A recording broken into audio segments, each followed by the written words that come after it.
that they get to hear ideas and facts they never heard in their lives from you. You go Here's on. another one, Dennis. 81% of blacks, according to a poll I read, want the police manpower to remain the same or to be increased. I said, aren't you tired of these left-wing people talking about systemic racism, calling cops to pull back? It's called the Ferguson effect. Now they're calling it the George Floyd effect. Crime goes up. Those who are disproportionately hurt by this are black and brown people. I said, aren't you tired of this? And again, for the first time, I could tell that they were thinking. Again, I don't know what they're going to do. I don't know if they're going to vote for me. And I said, the beauty of having a secret ballot is you can pull the lever for a Republican. You don't have to tell your Democrat friends. You don't have to tell your independent friends. But I said, crime doesn't have a color. Homelessness doesn't have a color. The price of housing doesn't have a color. And the way this man shut down the state while sitting up there at that French Laundry restaurant with the very same people who wrote the rules and regulations, not wearing masks, not engaging in social distancing, while his own kids were enjoying in-person private education, and while he exempted his own business. I said, aren't you tired of this? And Dennis, I'm not just a lawyer or a talk show host. I ran a small business for 14 years. At its peak, it had a dozen people. Most small businesses fail, and those that do succeed are often just going payroll to payroll. This guy shut this state down in the most dramatic way compared to any of the other 49 states.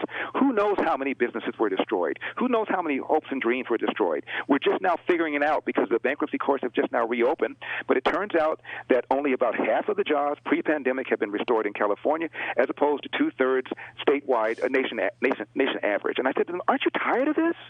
Aren't you tired of being betrayed by the very people that you put into office year after year after year? I said, what's the first step towards leaving poverty? A quality high school education, one where when you do graduate, you can read, write, and compute at grade level. You're not getting that. And I'm the bad guy? And I can tell, Dennis, again, they never heard this stuff before. Never. That's exactly right. Are you getting invited to black churches? I am, and I'm going to be speaking at some between now and the end of this campaign, and I'm getting more and more black media. There's a magazine in L.A. called the L.A. Focus. It's a magazine that goes once a month to churches for free, and I'm having an interview with the owner of that. Her name is Elise Collins, and again, people are hearing stuff they've never heard before. This defund the police movement. As you know, in L.A., $150 million have been diverted from the LAPD budget for youth programs. Why do they need youth programs? For black people, for black youth programs. Why do they need that? Because of the breakdown of the family. Why is there a breakdown of the family? Because a nouveau liberal named Lyndon Baines Johnson in 1965 launched a so-called war on poverty. At the time, 25% of black kids entered the world without a father married to the mother. Now that number is 70%.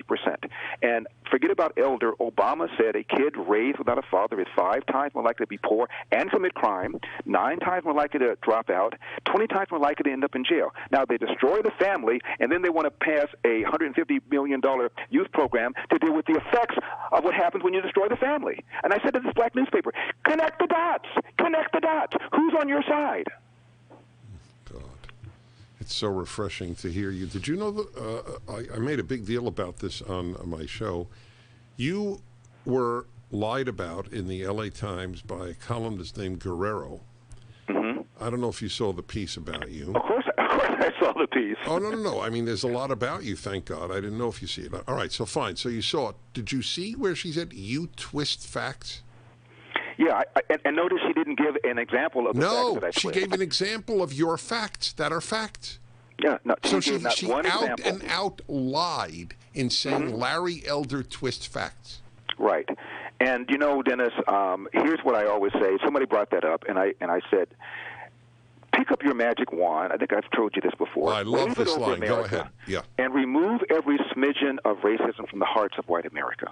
Do we still have 70% of black children entering the world without a father married to the mother? Do we still have a 50% dropout rate in many of our urban high schools?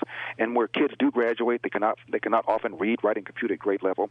Do we still have a situation where the number one cause of preventable death for young white men is accidents, like car accidents or drownings? And the number one cause of preventable death for young black men, homicide, almost always at the hands of another young black man. If the answer to that series of questions is yes, I submit to you that systemic racism is not the problem, and critical race theory and reparations are not the answer.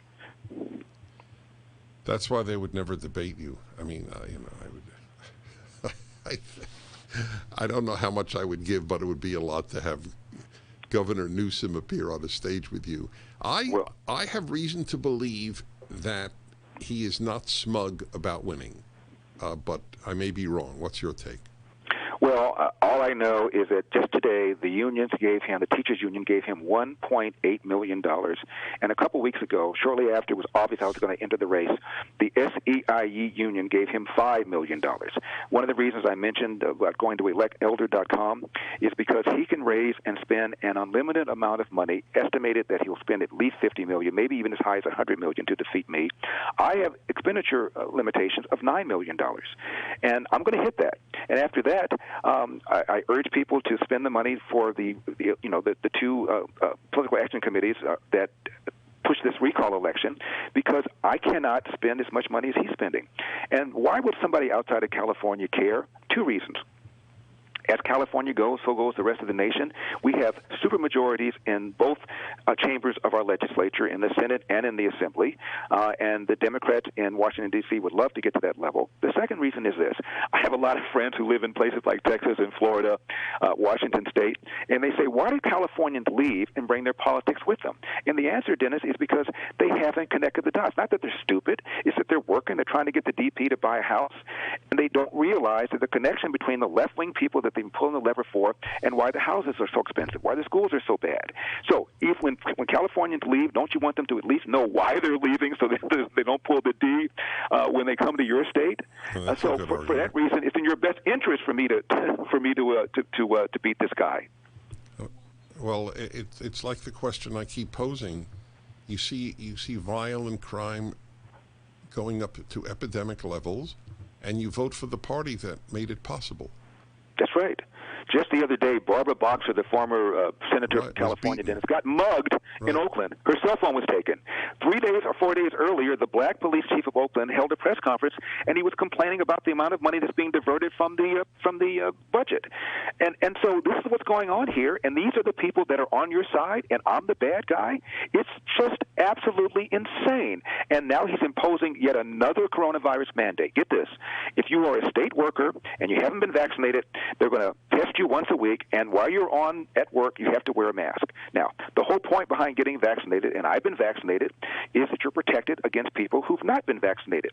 So you're going to tell somebody who's assumed the risk of not being vaccinated to wear a mask to protect himself or herself against and for other people at work who've also decided not to get vaccinated, who've assumed the risk. Right. Hold on there, Larry Elder. Go to electelder.com.